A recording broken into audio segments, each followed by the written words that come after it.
Commander Park Jisoo pressed her palm against the cold viewport, watching Kepler Station slowly rotate in the distance. The massive structure looked like a steel flower blooming in space, its docking arms reaching out like metal petals. After 3 weeks of hyperspace travel, the diplomatic vessel Harmony was finally approaching humanity's last hope for peace. "Distance to station, 2,000 kilometers and closing," announced navigator Yoon Haeun from her console. The young officer's voice was steady, but Jisoo could see her hands trembling slightly as she worked the controls. Everyone aboard felt the weight of this mission. Jisoo turned away from the viewport and studied her crew. 12 of humanity's finest, handpicked for this historic journey. They had left Earth with the prayers of billions echoing behind them. For 30 years, the war with the Vorthon Empire had consumed entire star systems. Whole colonies had been reduced to ash and radiation. Children grew up knowing only the sound of air raid sirens and the sight of funeral pyres. "Commander, incoming transmission from Kepler Station Control," Lieutenant Kim Min-ho called out from the communications array. His fingers danced across holographic displays, his face illuminated by streams of alien code translating into human language. "They're granting us priority docking clearance to Bay 7. Acknowledged, Lieutenant. Helm, reduce speed to station. Approach velocity." Pilot Officer Bei Jinwoo eased back on the throttle controls. The ship's massive fusion engines dimmed from brilliant blue to a gentle amber glow. Through the deck plating, Jisoo felt the subtle vibration change as artificial gravity compensators adjusted for deceleration. Behind her, Captain Lee Hyunwoo stood hunched over a tactical display, his weathered fingers tracing defensive positions around the station. The security chief had argued against this mission from the beginning. Too many variables, he had told Fleet Command, too many ways for this to go wrong. But the Vorthans had insisted on neutral ground, and Kepler Station was the only location both sides could agree upon. "Sir, I'm picking up multiple alien signatures on long-range sensors," reported sensor specialist Han Nara. Her console erupted in soft chimes as contact after contact appeared on the display. "Looks like half the galaxy decided to show up for this party." Jisoo moved to the sensor station and studied the readings. Ships from the Crystalline Collective floated in perfect geometric formations. The aquatic tide swimmers had brought their massive bioships, living vessels that pulsed with bioluminescent patterns.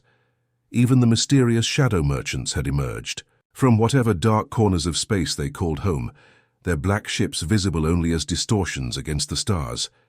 "They're all watching," Jisoo murmured, "waiting to see if humans and Vorthans can actually stop killing each other." Dr. Nam, Ji-won, the mission's xenobiologist, looked up from her research tablets. "The betting pools on Arcturus Prime have humanity, and the Vorthans lasting maybe 6 hours before someone starts shooting. The odds aren't in our favor, Commander." "Then we'll have to prove them wrong, Doctor." The ceremonial peace pendant around Jisoo's neck felt heavier with each passing moment. Made from metal salvaged from both human and Vorthon ships, destroyed in battle, it represented the Federation's commitment to ending the bloodshed. Her brother Junho had worn a similar pendant when he served aboard the destroyer Righteous Fury. She had found it floating in the debris field after the Battle of Proxima, the chain still warm from the explosion that had claimed his ship. "Commander, we're being hailed by a Vorthon vessel," Kim Min-ho announced. "Audio only. Put it through." The bridge speakers crackled with static before a deep resonant voice filled the air. The universal translator struggled with the alien phonetics, creating an eerie electronic echo. "Human vessel Harmony, this is Battle Singer Kethvar of the Vorthon heavy cruiser, Storm's Edge. Welcome to Kepler Station. May your words carry the weight of wisdom." Jisoo stepped forward, her voice carrying clearly through the communications array. "Battle Singer Kethvar, this is Commander Park. Jisoo of the Terran Federation, thank you for the escort. May our meeting bring an end to this long darkness between our peoples." "Indeed, Commander. The Supreme Commander Veltar awaits your arrival in the neutral chamber. Station control will guide you to docking." The transmission ended, leaving the bridge in tense silence. Through the viewport, Jisoo could see the sleek, predatory lines of Vorthon ships patrolling the station's perimeter. Their hulls shimmered with an organic quality, as if the vessels had been grown rather than built. Weapon ports glowed with contained energy, ready to unleash devastation at a moment's notice. Final approach to docking bay, announced Bei Jinwu. Magnetic clamps engaging in 30 seconds. Jisoo felt the ship shudder as Kepler Station's docking arms reached out to embrace the harmony. Through the hull she could hear the hiss of atmospheric processors equalizing pressure between ship and station. In moments, she would step onto neutral ground and face the aliens who had killed so many humans. She touched her brother's pendant one final time and whispered a prayer to whatever gods might be listening in the vast emptiness between stars. The neutral chamber aboard Kepler's station was a marvel of diplomatic engineering. The circular room floated in zero gravity, its transparent walls offering a panoramic view of the surrounding star field. Commander Park Jisoo pushed off gently from the entrance airlock, her magnetic boots clicking against the metal floor as she activated the chamber's artificial gravity field. Supreme Commander Veltar was already waiting, his massive form coiled around a specially designed negotiation platform. The Vorten leader stood nearly 3 meters tall, his silver scales catching the ambient starlight like liquid mercury. When he moved, those scales shifted and flowed with an almost hypnotic grace. His 6 arms were folded in what Jisoo's cultural briefings had identified as a gesture of peaceful intent. "Commander Park Jisoo," Veltar's voice rumbled through the chamber's translation matrix, creating harmonics that seemed to resonate in her bones. "Your reputation precedes you. The Slayer of Vega Station, they call you in our military circles." Jisoo inclined her head respectfully. "I prefer to think of myself as someone who protects her people, Supreme Commander, just as you protect yours." The first day of negotiations proved surprisingly productive. Veltar spoke eloquently about the toll of 3 decades of warfare on both civilizations. His primary advisor, a smaller Vorthan named Tekmor with blue-tinted scales, presented holographic displays showing casualty statistics that made Jisoo's stomach clench. Billions dead on both sides, entire star systems reduced to radioactive wasteland. "We have both paid a terrible price for our pride," Veltar admitted as the session broke for the evening.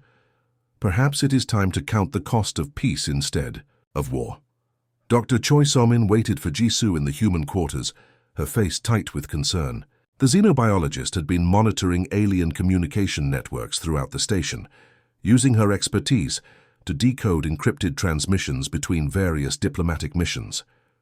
"Commander, I'm picking up some disturbing chatter," So-min whispered, as they walked through the corridor lined with observation windows. Outside, the lights of a dozen different alien vessels twinkled like distant stars.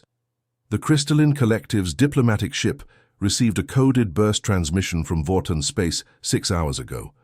My translation algorithms can't crack it, but the transmission pattern matches military dispatch protocols. Jisoo paused at one of the windows, watching a massive tide swimmer bio ship pulse with bioluminescent patterns. The living vessel was beautiful in its alien way, its organic hull rippling with what looked like breathing. "Maybe they're just keeping their home fleet informed about the negotiations. We're doing the same thing." "Maybe," Soman agreed reluctantly. "But there's something else. The shadow merchants have been unusually active. Their ships keep changing position around the station, almost like they're mapping escape routes." The second day brought even more promising developments. Veltar presented territorial proposals that exceeded humanity's wildest dreams. The Vorthans offered to cede control of 12 star systems in the disputed border region, including 3, with habitable planets perfect for human colonization. "This is more than we hoped for," Jisoo admitted during a private session with just herself and Veltar present. The massive alien had dismissed his advisors, claiming he wanted to speak Commander to Commander.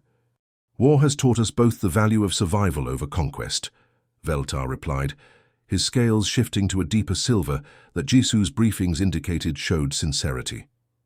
"My people grow weary of sending their children to die in distant battles. Better to draw new borders with diplomacy than with blood." General Kang Daehyun found Jisoo in the station's observation lounge that evening. The security chief looked haggard, his usually perfect uniform wrinkled from long hours reviewing intelligence reports. Through the lounge's massive viewport, they could see both human and Vorthan patrol ships, conducting joint exercises around the station's perimeter. "Something's not right about this whole situation," Kang muttered, sipping from a cup of recycled coffee that tasted like metal shavings. "I've been in enough battles to recognize when the enemy is positioning for an attack. Those joint patrols, they're mapping our defensive capabilities." Jisoo watched a sleek Vorthan interceptor perform a perfect formation flight with 2 human fighters. The alien ship moved with predatory grace, its biomechanical hull seeming to breathe as it maneuvered. "Maybe you're seeing patterns that aren't there, General. Sometimes exhaustion can look like preparation. And sometimes preparation looks like exhaustion," Kang countered. "My intelligence network is reporting unusual fleet movements throughout Vorthan space, ships deploying to forward positions. Supply depots being established near our border worlds. Either they're preparing for the biggest military exercise in galactic history, or they're planning something else entirely," Jisoo finished quietly. On the 3rd day, representatives from smaller galactic powers began requesting private audiences with both human and Vorthan delegations. The insectoid hive builders chittered nervously about trade route security. The machine intelligence known as the Calculator Network ran probability scenarios that all seemed to end in continued warfare. Ambassador Yulthek of the Tide Swimmers approached Jisoo directly, his environmental suit dripping with the bioluminescent fluid his species required for survival. "Your pardon, human leader," his translated voice gurgled through the suit's speakers, but the deep currents whisper of dangerous tides ahead. The Vorthans swim in darker waters than they show. Despite the warnings, Jisoo found herself genuinely hopeful for the first time in years. Veltar's proposals were too generous to be deception, weren't they? The alternative was another generation of war, another billion graves to dig across human space. She touched her brother's pendant and made her choice. The great hall of Kepler Station had been transformed into a cathedral of hope. Holographic banners from dozens of species floated in the air, their alien symbols pulsing with soft light. Representatives from across the galaxy filled the viewing galleries, their various breathing apparatus and environmental suits creating a symphony of mechanical whispers and chemical hisses. Commander Park Jisoo stood before the ceremonial treaty crystal, a massive structure grown from minerals found on both human and Vorthan worlds. The crystal pulsed with internal light, responding to the biosignatures of those who approached it. When both she and Supreme Commander Veltar placed their hands upon its surface, the treaty would be sealed in a way that no simple document could match. "Citizens of the galaxy," Jisoo's voice carried through the station's communication array, broadcast live to every inhabited world within 100 light years. "Today marks the end of 3 decades of bloodshed between our peoples. Today we choose life over death, hope over fear." The ceremony had been planned down to the smallest detail. Camera drones from various news networks hovered throughout the hall, their mechanical eyes capturing every moment for posterity. In the human section, Dr. Choi Somin wiped tears from her eyes as she watched her commander prepare to make history. Lieutenant Kim Minho operated the communication relay from his position near the wall, ensuring the broadcast reached every human colony simultaneously. The young officer's hands moved expertly across his controls, but his eyes never left his commander. Something felt wrong, though he couldn't identify what. Supreme Commander Veltar approached the crystal from the opposite side, his silver scales now showing flecks of gold that indicated deep emotion in Vorthan physiology. His 6 arms moved in the ritual gestures of his people, each motion flowing into the next with practiced grace. "People of both our empires," Veltar's translated voice boomed through the hall, "let this moment echo through eternity. Let our children's children know that wisdom triumphed over warfare." The crystal began to glow brighter as both leaders drew closer. Ancient technology built into its core responded to their proximity, preparing to record their biosignatures permanently. Once sealed, the treaty would be unbreakable according to galactic law. Jisoo reached out her right hand, her fingers inches from the crystal's warm surface. She could feel its energy tingling against her skin. In the viewing galleries, alien dignitaries held their breath in whatever way their species managed such expressions of anticipation. That's when she noticed the subtle shift in Veltar's stance. The Vorthan's secondary arms moved with lightning speed, producing weapons that had been somehow hidden within his own body. Biomechanical devices that registered as part of his natural anatomy to the station's security scanners. Other Vorthans throughout the hall began moving with the same deadly coordination. "It's a trap!" General Kang Daehyun shouted from his position, near the human delegation, his hand reaching for his sidearm. The weapon that struck Jisoo was unlike anything in human medical databases, a crystalline dart that dissolved upon impact, releasing engineered toxins directly into her bloodstream. She felt her nervous system begin shutting down section by section, starting with her extremities and working inward toward her vital organs. As she collapsed beside the treaty crystal, her training kicked in. Her fingers found the emergency recorder, hidden in her jacket's collar, a device so small it resembled a uniform button. With failing motor control, she managed to activate it. "Emergency transmission," she whispered, her voice barely audible as her vocal cords began to fail. "It was always a trap, the fleet positions. They planned this from the beginning. The territorial concessions, too generous. They were positioning their forces for—" Her words were cut short as Vorthan combat troops stormed into the hall.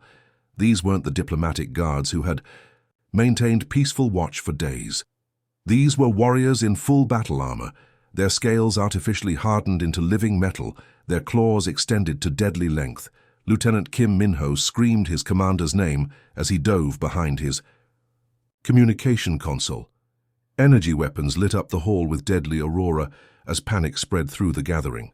The carefully orchestrated ceremony dissolved into chaos as representatives from a dozen species fought to reach the evacuation pods. Dr. Choi So-min crawled across the floor toward her fallen commander, medical scanner in hand. The readings made. Her stomach drop. The bioweapon was systematically destroying Jisoo's neural pathways, causing massive brain death while keeping her heart beating just long enough to prolong the agony. "Commander, stay with me," So-min pleaded, but she could see consciousness fading from Jisoo's eyes. In her dying moments, Jisoo's mind drifted to her brother Junho. She remembered the day he had received his commission aboard the Righteous Fury. How proud their parents had been. She remembered finding his pendant floating in the debris field after the Battle of Proxima, still warm from the explosion that had claimed him. The Vorthans had made the same mistake twice. First, they had killed her brother. Now, they were killing her. But they had forgotten something crucial about humanity. Humans didn't just mourn their dead, they avenged them. Her final thought was a prayer that her people would remember this moment, that they would learn from her failure and respond with the full fury that only humanity could unleash when betrayed. The treaty crystal continued to pulse with soft light as Commander Park Jisoo's heart finally stopped beating. Her blood pooled. Around its base, the symbol of peace forever stained with the cost of misplaced trust. 30 minutes later, her emergency transmission reached Earth through quantum communication arrays. Fleet Command received her dying words in perfect clarity, along with complete tactical data about Vorthan fleet positions that she had secretly recorded during the negotiations. The war was about to begin again, but this time, humanity would not show mercy. The war room beneath Lunar Base fell silent as Fleet Admiral Song Min-seok's weathered fingers paused over the holographic display controls. The emergency transmission from Kepler Station had arrived 37 minutes ago, but he had watched Commander Park Jisoo's final moments 17 times, memorizing every detail of her dying words. Around the circular table, the Terran Federation's highest military commanders waited with the patience of predators. General Ryu Sung-jae of the Marine Corps cracked his knuckles quietly. Admiral Shin Yuna of Deep Space Operations stared at tactical displays showing Vorthan fleet positions throughout the galaxy. Intelligence Director Park Dong-min sorted through classified files that most of the galaxy didn't even know existed. "They used her," Min-seok said finally, his voice carrying 30 years of military experience. "They used our hope for peace as a weapon against us." The holographic recording played again, showing Jisoo's collapse beside the treaty crystal. Her blood spreading across the ceremonial floor looked black in the emergency lighting. The Vorthan assassins moved with mechanical precision, their bioweapons dissolving human neural tissue while keeping their victims conscious long enough to suffer. "Sir," ventured Admiral Shin Yuna, "the public is demanding immediate retaliation. Colony worlds are already mobilizing their defense fleets." Minsok stood slowly, his joints protesting after decades of military service. He walked to the massive viewport that showed Earth hanging like a blue jewel against the star field. "The public sees only the fleets they know about, the ones that patrol our borders and defend our colonies. They don't know about the others." He turned back to face the Council, his eyes holding the weight of secrets that had shaped human military doctrine since the Battle of Proxima. "Activate Ghost Protocol. Authorization Omega-77 Alpha." The room's atmospheric processors hummed as security lockdowns engaged throughout the base. Ghost Protocol was humanity's deepest military secret, known only to a handful of officers with the highest clearance levels. For 30 years, since the first devastating losses to Vorthan forces, humanity had been preparing for this moment. Deep in the asteroid belt between Mars and Jupiter, mining operations that had appeared to extract metals and ice began revealing their true purpose. Massive hangar doors opened in asteroids that showed only empty rock to scanning equipment. From these hidden bases, ships emerged that didn't appear in any official registry. The Phantom Fleet consisted of vessels built in complete secrecy, using technology salvaged from alien wrecks and human innovation born from desperation. Each ship was a masterpiece of stealth engineering, invisible to conventional sensors, and armed with weapons that pushed the boundaries of physics. Captain Lee Hyun-woo stood on the bridge of his vessel as maintenance crews finished welding new nameplates to its hull. The ship that had once been called Harmony was now Jisu's Vengeance, its diplomatic fittings stripped away and replaced with military-grade systems that hummed with barely contained power. "Sir, we're receiving activation codes from Lunar Base," reported the tactical officer. Around them, the bridge crew worked with grim efficiency.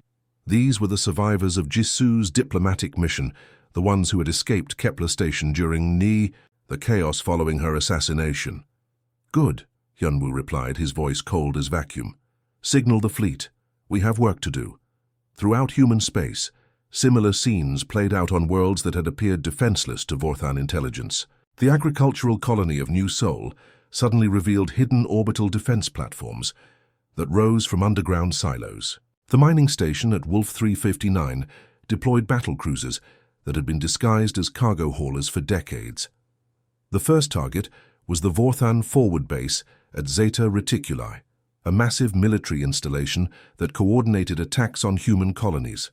Admiral Shin Yuna led a task force of 20 Ghost Fleet vessels, their stealth systems allowing them to approach undetected. "All ships, this is Admiral Shin." Her voice carried across encrypted channels to the invisible fleet. "Remember Commander Park Jisu. Remember every human who died believing in peace while they planned our destruction." The attack was swift and merciless.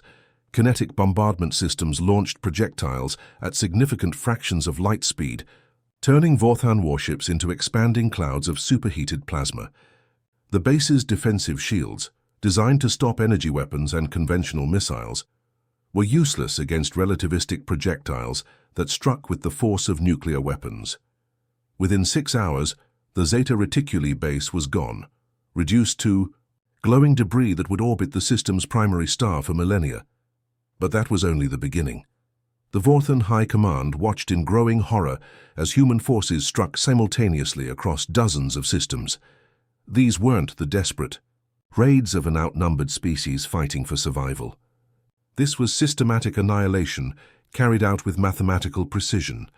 Captain Lee Hyun-woo personally led the assault on Veltar Prime, the Vorthan capital world. As Jisu's Vengeance dropped out of hyperspace at the edge of the system, its sensors revealed the massive fleet that protected the Vorthan homeworld. "Impressive," Hyun-woo murmured, as tactical displays showed over 300 enemy vessels in defensive formations. But they're still thinking in terms of the old war. The kinetic bombardment began from the outer system, railguns launching projectiles that would take hours to reach their targets. By the time the Vorthans detected the incoming strikes, it was far too late to intercept them. Orbital shipyards that had built warships for 3 decades vanished in flashes of brilliant light. Across the galaxy, alien species watched their censor, networks in stunned silence as humanity revealed the true extent of their military capabilities. The humans hadn't been losing the war. They had been learning from it, preparing for the day when diplomacy would fail and only strength would remain. The message was clear to every species that had ever considered humanity weak or desperate. They had been wrong on both counts. The morning sun of Veltar Prime cast long shadows across what had once been the most powerful military installation in the galaxy. 6 months after the final battle, the planet's surface bore no resemblance to the fortress world that had coordinated attacks against human colonies for 3 decades. Admiral Song Min-seok walked slowly along the crystalline pathways that now covered the former capital city. Each step triggered soft chimes from the memorial crystals embedded in the walkway, creating a gentle melody that honored the dead. The entire planet had been terraformed using gravitational engineering technology that humanity had kept secret until now. Where Vorthan military command bunkers once stood, gardens of earth flowers bloomed in alien soil. Cherry blossoms from Korea drifted on artificial breezes, their pink petals settling on pools of water that reflected the azure sky. At the center of it all rose a monument that could be seen from orbit, a crystalline spire that pulsed with soft light, containing Commander Park Jisoo's final transmission on eternal loop. "The atmospheric processes are working perfectly," Dr. Choi Somin reported as she caught up to the Admiral. The former xenobiologist now wore the insignia of the Federation's Director of Alien Relations, a position created in the aftermath of humanity's complete victory. The memorial ecosystem should be self-sustaining for at least 1,000 years. Min-seok paused beside a fountain where water flowed upward in defiance of gravity, each droplet carrying microscopic holographic projections of human faces, every person who had died in the war with the Vorthans. The technology was beautiful and terrifying, a reminder of how far human engineering had advanced, while the galaxy thought them primitive. "Any word from the refugee camps?" he asked, though he already knew the answer from the daily reports. Surviving Vorthans are adapting to life in the Outer Rim colonies.